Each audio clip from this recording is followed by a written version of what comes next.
Hey guys, this is Vasyl from the B-Dance, and we have a super interesting topic for you today. What does accounting and etymology, meaning origin of the words, and what does accounting and and what do accounting and entomology, a study of insects, have in common? So let's start with etymology. So etymology is defined as the study of this source of words.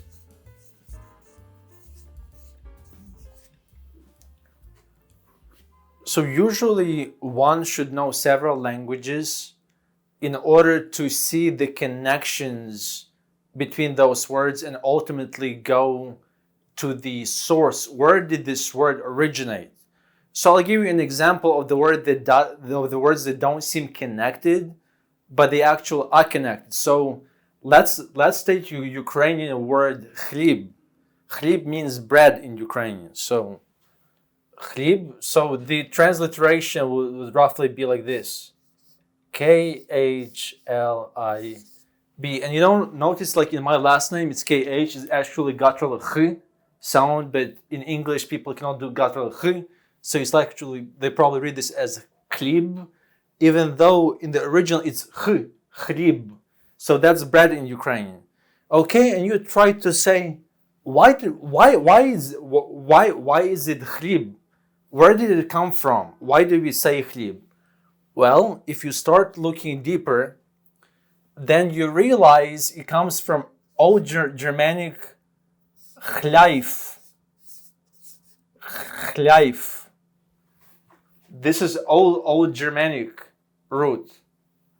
And this is exactly the Germanic root that gives us a word loaf, like loaf of bread. So this one gives us the English word loaf. And you see, it's fascinating because it seems like chlib and loaf have nothing in common. But that's if we don't know this old Germanic root. Chleif, that's the connector word that actually connects us to loaf. And then check this out. This is the same word where a German word Leibe, like German word Leib, German word Leib comes from which means body. So when we say like the body of Christ, it has this word with the root Leib, because we associate it with the communion, and the bread is the symbol for the body of Christ. So that's one example. But then when we think about in Latin, it sounds like corpus Christi. So we say, like in Latin, body of Christ is corpus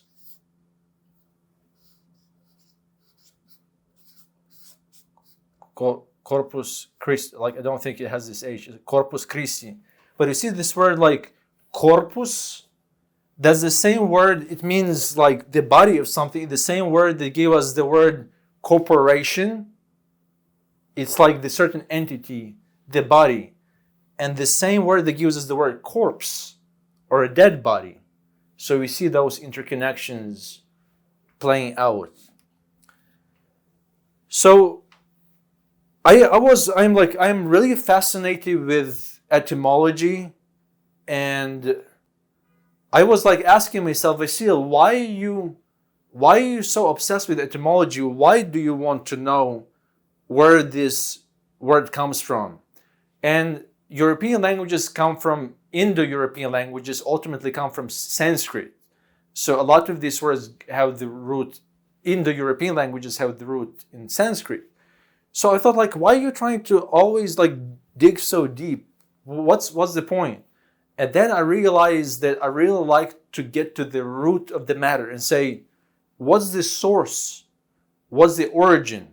Because once we know the root problem, we can fix it and solve it, and fix it systemically.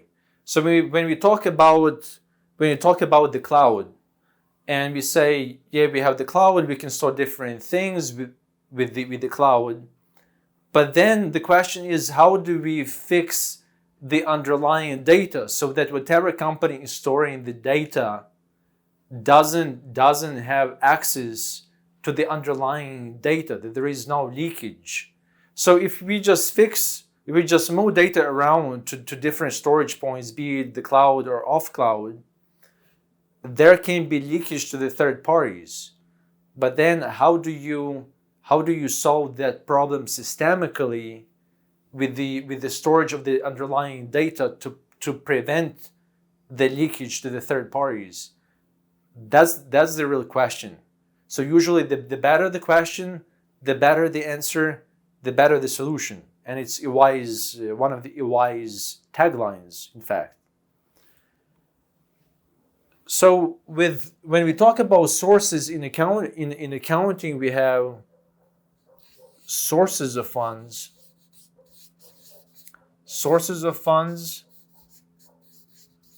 and sources of funds. In color accounting, we actually draw them in orange, like the solar energy sources of funds, and we also have in green uses of funds. That's in color accounting model.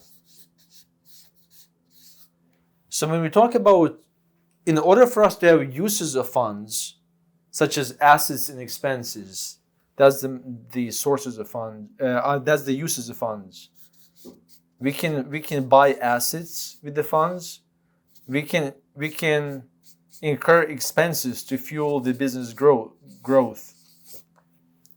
And then how about sources? When we talk about the roots and sources, what are they? There are, in color accounting model, there are three main sources, but we'll see there are two additional ones. So the first one is from lenders.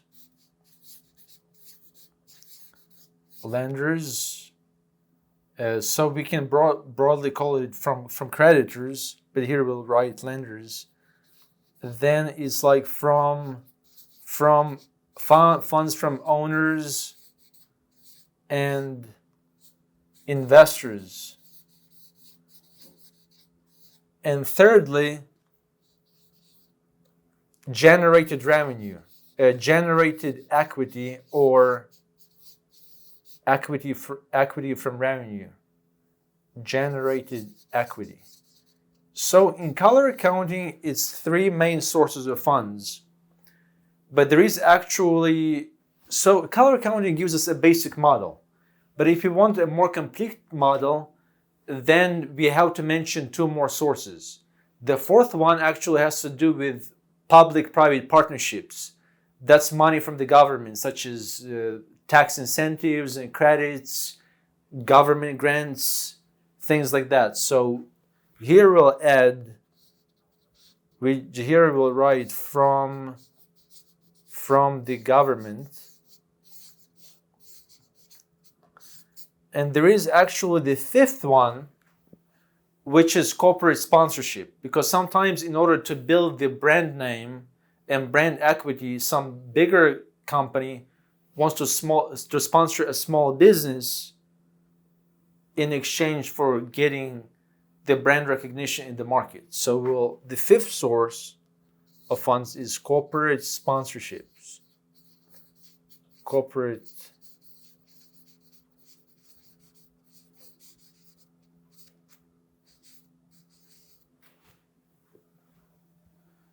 So you see how we still get back into the sources? Here we were getting into the sources of the words. And then if we get into the tax concepts of basis, it's essentially what is at stake here? What does this entity, what does the shareholder have at stake? What did he invest? And then it was increased by the amount of profit, or decreased by losses, increased by contributions of or decreased by distributions.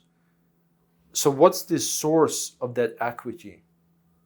That's one of the questions. And then if we build the cash flows, then we subdivide it into different categories based on the underlying activity. Be it operating, is it mainly for the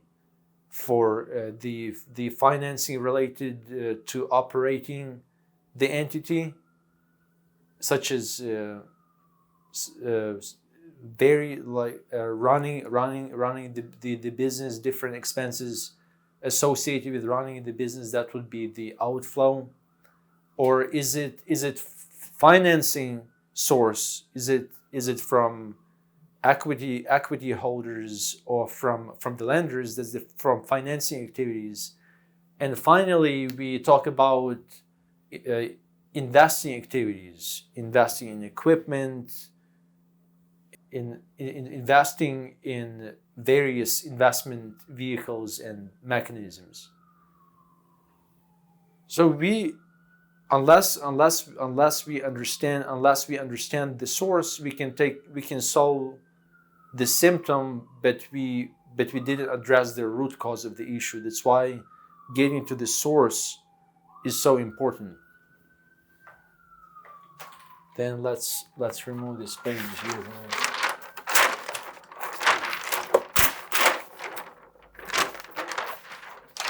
Then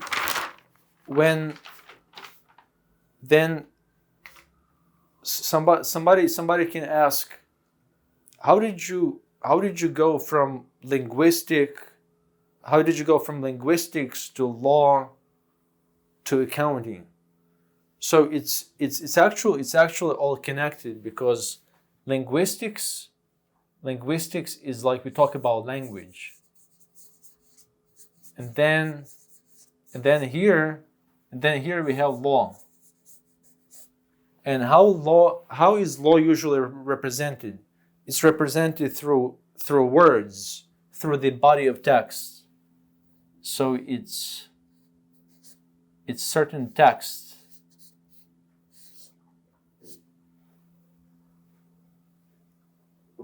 And text that has specific meaning and consequences. The use or honoring or not honoring those legal provisions have consequences in the society. So we have language, law, and then we have accounting here. And accounting is being defined as the language of business. So it's language of business. So you see, this is law is language based, and accounting is language based, because it's a certain language to describe what the business, the activities and the results and accumulated value of the business. So in the last sentence, I said accumulated value of the business. So where do we represent accumulated value of the business? It's on BS. It's on BS, but that's not what you thought. BS in this case is actually balance sheet. But do you know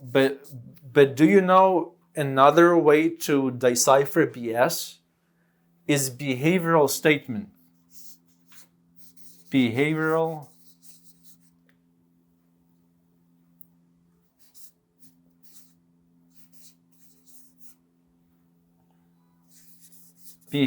statement. Because when we analyze the balance sheet, we can see what the company prioritizes. If the allocation of debt and equity or capital structure of this business, we can see what the company invests. So balance sheet shows priorities, the underlying priorities of this business. So behavioral statement is actually a very good way to call it, because that's the source of that activity that generated assets, or the source of generating these liabilities or this equity for the business. So that's where we show value on the balance sheet, but that's the book value, because accounting is based on historic costs. It doesn't mean that that's the market value of the basis, but it gives us a certain notion of the original purchase price for this asset that serves as the basis for further computations in tax when we calculate capital gains and things like that. We do need that original cost for the assets as our basis, or as one of our sources. If we talk about building value and building value for the clients, then we can think about a network. We can think about networking and creating so-called value ecosystems. So I write here value ecosystem.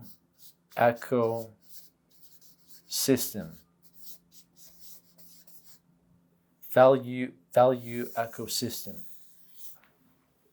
So when we talk about the bee colony, it's the amount of honeybees synthesize depends on a lot of coordinated and concerted action and communication between all of those bees. So if the company has really bad communication, lacks transparency, lacks clear strategy, and usually people within the organization know what is wrong, but not empowered enough to bring it up because of the company culture or tone at the top. Anybody can state, if you ask somebody, what are the main challenges of this company? What could they improve? A lot of people can say it. But the problem is within organizations, people are not empowered enough to speak up because they are afraid repercussions. They say, oh, who am I here to say something? They're not going to listen. They're not going to care anyway. So you see, it's like in the bee colony, unless they have very coordinated action and they act together, and if they don't select a good site for wintering, the entire colony can be jeopardized. And we talk about 60,000 bees or so. So the entire colony is jeopardized if they don't get their act together and work in a very well-honed, coordinated fashion. That's how we create value, by creating systems, procedures, and processes. So in accounting, we call that internal controls as a driver of value. So if as an advisor, I help the client build proper systems, processes, and procedures, I help set up the company for success. By the time they reach exit options, they want to merge or be acquired by another company, the value will be maximized. So they can sell at the higher EBITDA multiple or profit multiple. EBITDA is earnings before interest, tax, depreciation, and amortization. Loosely, we can say profit, loosely speaking. So if the industry sells, so in this industry, companies sell between 5 to 7 times EBITDA, then this company, if this company built value all along, it can sell at the higher range of that EBITDA multiple. But the question is, how do advisors and trusted advisors help to get to the root cause of the client's issues and solve them systemically? How do we as advisors create value ecosystems? And I'll give you an example of what I'm talking about. So imagine somebody has an immigration, somebody came here as an immigrant from one of these countries where it's very difficult to get a green card. You have to wait 10 to 15 years. Even if the employer sponsors you, you still have to wait between 10 to 15 years if you are if you're Indian, Chinese, Filipino, or Mexican. Like, people from other countries can get it within a year or two, but people from these specific categories, because there are a lot of them in the countries and there is specific allocation of visas per country, there is a huge wait line. So think about that for a moment. If we can help this person solve that problem, if we see that this person is brilliant, outstanding researcher, and is capable of patenting something, and if I can encourage this person, I actually talked with the guy at networking event, and he's Indian, and he shared with me that he struggles, the bleak outlook of how long he has to wait for his green card really oppresses him. But this guy is brilliant. He's into quantitative modeling and works in the hedge funds. And I told him, have you thought about creating a patent? And he's like, no, not really. Why? I'm like, check this out. You patent something, so like you need to hire the IP attorney for that. Like, once you patent something, you hire IP attorney to get that patent approved by the patent office. But then when he gets that patent, a beautiful thing is then he goes to the immigration attorney and says, look, I achieved something extraordinary. I have a patent. So based on that patent, the immigration attorney can file the case for this individual as a person of extraordinary ability. So all of a sudden, instead of waiting 15 years, this person can get it within 2 years or so.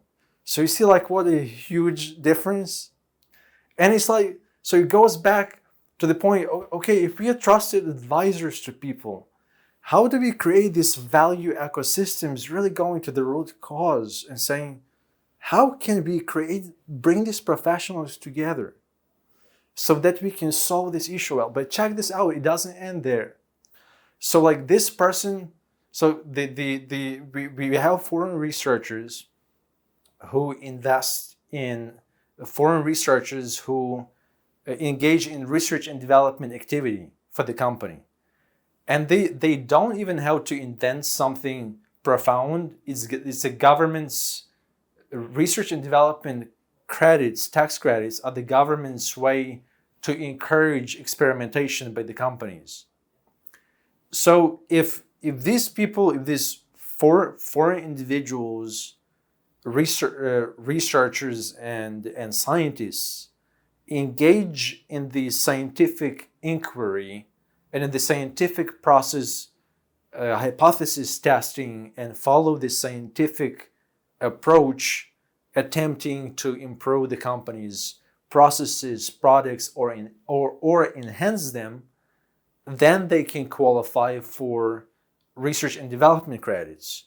So the company can apply for research and development credits, and lower and there is a specific calculation. There are like 3 ways to calculate that. We are not going to get into all of the nitty-gritty, but the point is that a certain amount of the cost for these research and development activities, the company can subtract dollar for dollar from their income.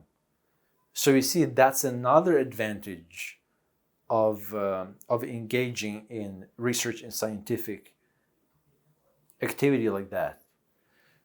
So the idea is not think in terms of myself as a singular source of authority or value building for the client, but really as a part of that value ecosystem that is created for the benefit of the client.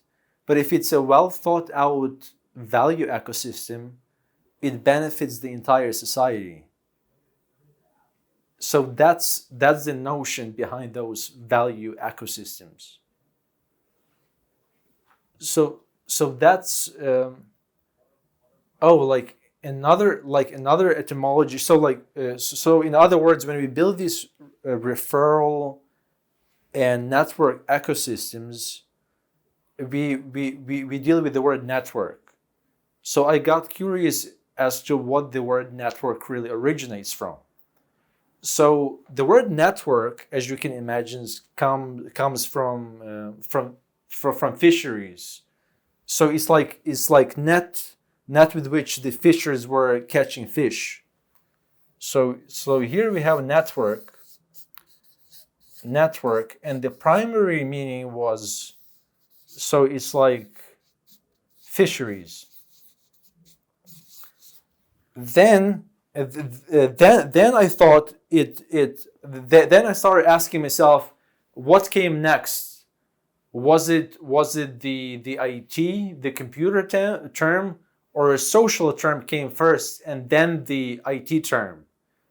But when I read the definition of the etymology of the word network, the secondary notion after net with which we catch fish, the second notion was canals and bridges. Canals and bridges.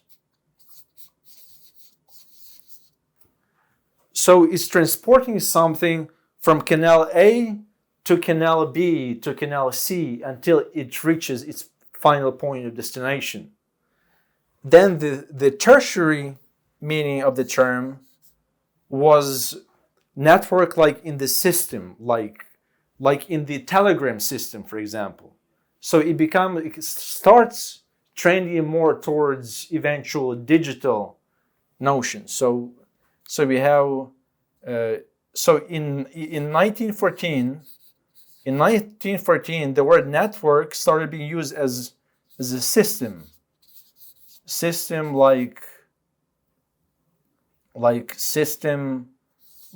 of communication. So you see, it starts acquiring this intercom element, and then finally in 1934, the word network started being used as a social network. So we see it's a much later notion.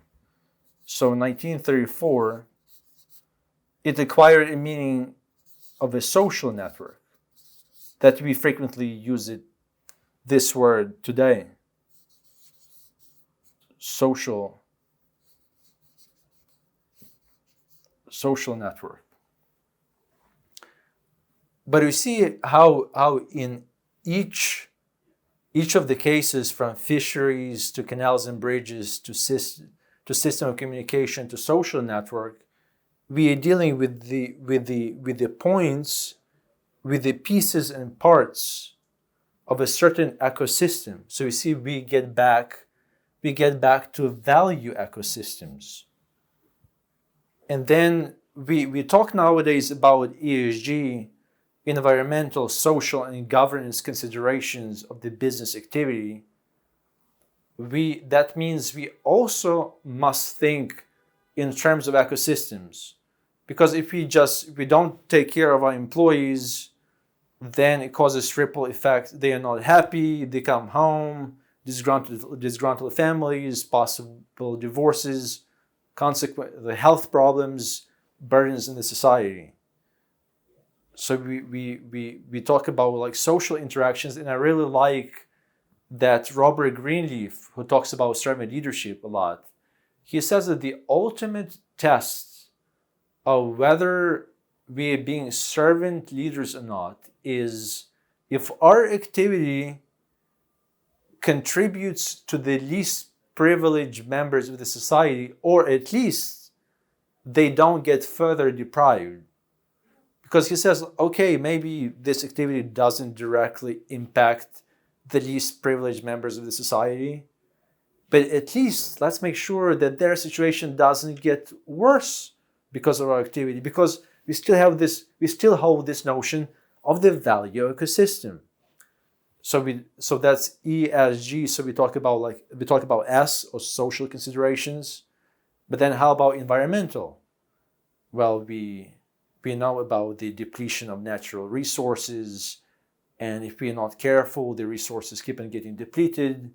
We don't really reflect costs for that. So it seems not reflecting the cost of the natural resources is similar to swiping card. So if we use cash, we can feel it psychologically. But if we just swipe it, we don't feel the psychological effect of that. So if we take the resources from the earth, the like natural resources, but we don't recognize the cost, then it's like swiping the card doesn't produce ecological impact. So we are vaguely aware of what we're doing, but not fully cognizant of what we're doing, because we put ourselves as above the system and beyond the notion of the sustainable value ecosystems. And then finally G, which is governance. It's like corporate governance, how the boards are functioning, whether they push the companies into the sustainable direction, whether this company is going last as a going concern, and whether this company is going to contribute to the society by buying equipment, hiring people, contributing to that flow of goods and services in the healthy market system. So we see it's like that.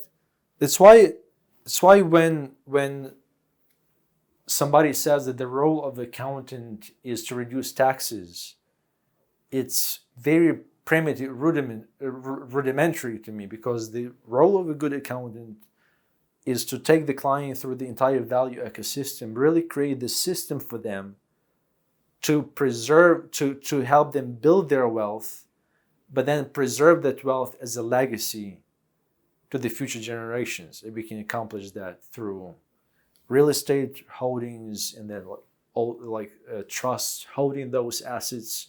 So build and design that entire ecosystem for the families, that they, whatever they build, they invested and leveraged that, and they also have trust in order to pass it down to the future generations.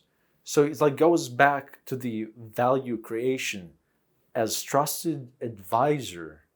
How do I contribute to helping these families build these healthy and sustainable value ecosystems? How do I help them get to the source, to the root cause of their challenges? And obviously, I cannot do it myself. I need a network. I need a network of people, other professionals, collaborate. Because if I cannot refer these people to somebody, then they get disappointed, because usually clients want one-stop shop solutions. Doesn't mean I have to solve all of them, but if I can refer them, that's what adds value and enriches their life, because they don't have to go to 100 different places and spend so much time researching if I should go to this guy, is it a good one? But if we already have this value ecosystem of professionals that put their heads together to take a holistic care of this particular client. So that's what we're talking about with these value ecosystems. So that's talking about the connection between etymology or origin of words, or like the connection with origin and sources of accounting. Then ultimately we derive the framework of value ecosystems. So now I'd like to talk about the connection.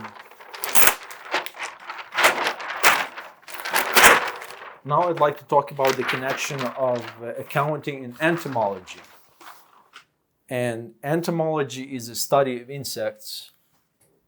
So say entomology, and accounting.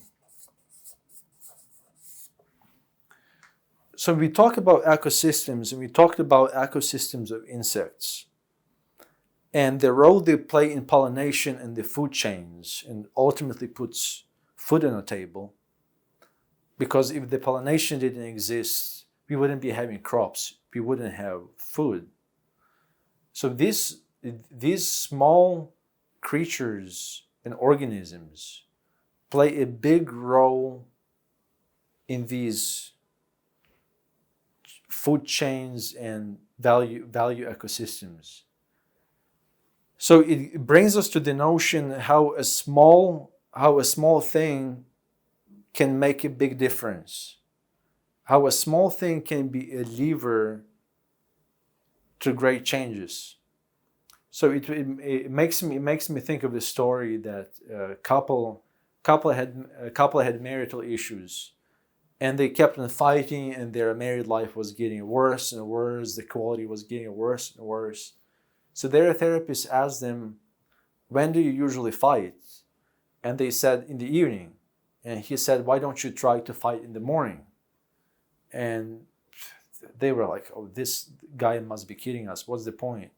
But they gave it a try. So they started arguing in the mornings. And, they saw a tremendous difference. They could actually speak like adults because they were not as tired. They could actually engage with each other. They could see the issue from multiple points of view. But when they were doing that when tired, they were drained. They didn't feel like talking. So they were just getting angry at each other. So just shifting little thing, just shifting their big arguments like that in the morning made a big difference. And likewise in accounting, I talked with the client once, and his position was he had to figure out if he needed to have reporting because of his ownership holdings in foreign companies. And he said, like, I own 50%, so the CPA said I must disclose all the ownership and reporting. But the way the law is written is if you own more than 50% in a foreign company. But in that case, it was just 50%. So you see, if we just focus on the word 50% and we say, oh, surely there is a reporting requirement. But we just skipped over the word more than 50%. And you see, that means at least 50.1%, more than 50%. If it's still within 50, there was no reporting requirement for this person, even though his CPA was advising him otherwise, because she glossed over the word more than 50%. So we see how these small things like this insect seem like so small and seem so insignificant. But then if you really look at it, it makes a big difference. Or I'll give you another case in point. Once I needed to do duplicative keys. And it was already 9 o'clock, and I was like, come on, this is New York City. Surely I can do a duplicate at 9 o'clock. So I go to the construction building material store, and they have this apparatus. They can get the key. They can make a duplicate of the key. So they do it. They try this. So I go try. It doesn't work. So I go back to them. They try it again. Still doesn't work. I go there yet another time. They try to adjust something, find it, still doesn't work. And I had an epiphany that day. I was like, it's bizarre because hypothetically speaking, they have a machine to make these duplicates. But then like here I realized the value of a specialist versus a generalist. Yeah, sure, they can make a duplicate of a general key. But this was like very special thread key. And a generalist struggles to make very precise work. It takes a specialist. So I had to wait until the morning, until those specialized smaller stores open. And sure enough, they took care of it. So sometimes we need to go to the to a primary care physician, And they know a little bit of everything. They can advise you in general. But you see, if it's something more serious, it deals with like specifically with some throat condition of endocrine system or nervous system, you name it, they refer you to a specialist. So how is it relevant here? So okay, you have your general CPA that takes a good care of you, general maintenance, that's all fine and good. But then something happened and for some reason you either were in a low emotional spot for whatever reason or struggle with something, and you got behind on your taxes and your filings, and it started accumulating penalties and interests, and now you find yourself in a big mess. So in that case, it makes sense to go to tax resolution specialists versus persist with a general care physician, so to speak. So if there is an emergency, we go to ER. We don't go to family doctor because he works usually till 5 o'clock or 6 or whatever. We go to emergency room. So it's really seeing in what scenario, like what do I do in each of these scenarios. I wouldn't send a client for the loan if it's a refugee or a silly entrepreneur. I'm not going to send him to a regular lender. I will send them to a very specific lender that can give them the best deal. And there are programs out there that can get it to them for 3%. And so it's taking the case-by-case approach and thinking in terms, it can seem small and insignificant, or anybody can do it. It's no problem. It's not a big deal. It's just a small thing. Anybody can do it. I thought the same thing with my key. I thought like, not a big deal, just a key, But then we learned a hard way how much time I wasted that night by going there. They were trying to fix it 3 times and not recognizing that it doesn't work. So that's another part of the problem I saw. Sometimes consultant sees that he cannot fix it, but he persists in trying even though he knows by now that he can do it. So of course I'm not saying we shouldn't try because maybe he eventually somebody could fix it, but I'm saying we can spare ourselves so much time and money when we solve the problem the way we can solve it in the most optimal and the most efficient and fastest way. I'll give you another example. I went on a trip the other month, and I thought, that's fine, it's 4 hours, I'll drive. So I drove, so I drove back, but like I felt very tired. And then I thought in hindsight, how much better it would have been to fly. It's more expensive, but I would spend so much, I would conserve so much energy that I could use it productively in other pursuits. So it's thinking in terms, it seems like, oh, it's not a big deal, but then that decision actually knocks you out of your optimal performance game for a while. So that rather than really functioning and performing at your optimal level, you start functioning at a suboptimal level, and you're not well rested, and then your work suffers. So it's like thinking holistically and over the long run that I may be saving here something on the accounting cost of it, but how about the economic costs? How about the time? How about contending with the trade-offs? Because we always have trade-offs. If we accept this scenario, if we travel by car, we can save on the pure accounting costs. But if we totally disregard economic costs, which is time, which is like the energy we spend feeling tired for a while. So it's like really understanding the difference of economic costs between accounting costs. But it's so much easier because it's simpler. And people are like, oh, this is lower amount, so I must go for the lower amount.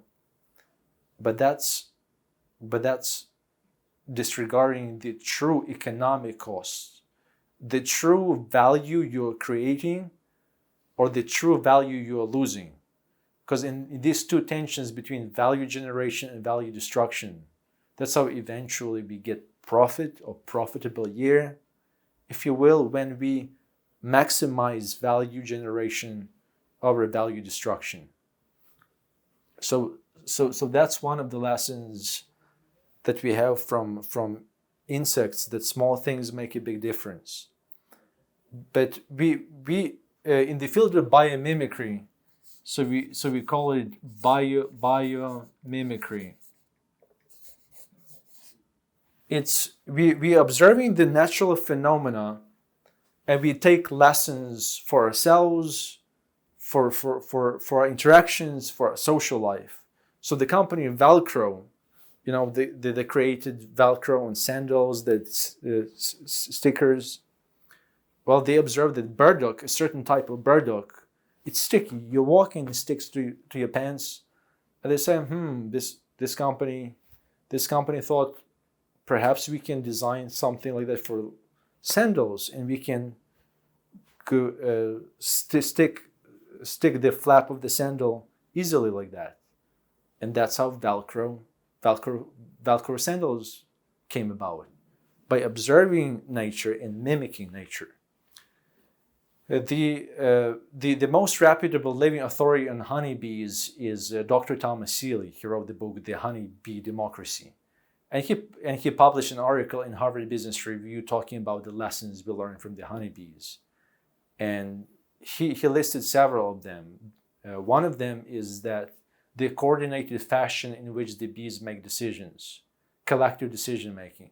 A lot of people think that the queen in the bee colony is like a dictator, but it's actually much more democratic, and these bees are being governed by the enlightened self-interest for self-preservation and doing their part for the preservation of the life of the entire colony. And we touched briefly before about the site selection, how carefully they must select the site for wintering, because the mistake in that area can result in the death of the entire colony. So it's very precise communication, including through a waggle dance, to make sure that they are maximizing the generated and synthesized value, and they have enough food supply, especially that royal jelly that's so crucial in the formation of a new queen bee. So it's like coordinated, concerted efforts that result in the well-being of the entire colony. And we can derive multiple lessons by being keen observers, but by having that constant sense of curiosity and starting any task with the beginner's mindset. Because if I approach it as a know-it-all, and I think I already did it hundreds of times, already did it thousands of times, well, it can lead to recklessness or overconfidence, or I may be missing out on improving efficiencies of processes. Remember, we were talking about R&D, research and development credits. Well, it doesn't have to be like some super bombastic breakthrough. It can be enhancing of the current process. So if I start the task with the beginner's mind, I don't know, there may be a better way. I'm not just relying that the way they show it to me, or this is the only way, but I'm challenging myself to see if there may be yet better way to solve this particular problem. Who knows? Maybe I invent a totally better way to solve the problem and revolutionize the entire system.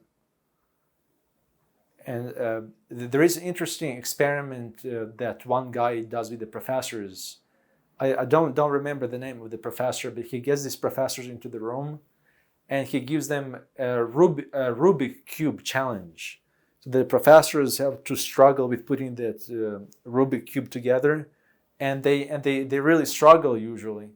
And he does it to show them that the students really are not on the same level that the professors are, so that the professors put themselves in the shoes of the students and say, hey, perhaps it's not the good, I'm not explaining on a good level, on their level, on the level that they can grasp it and absorb the material.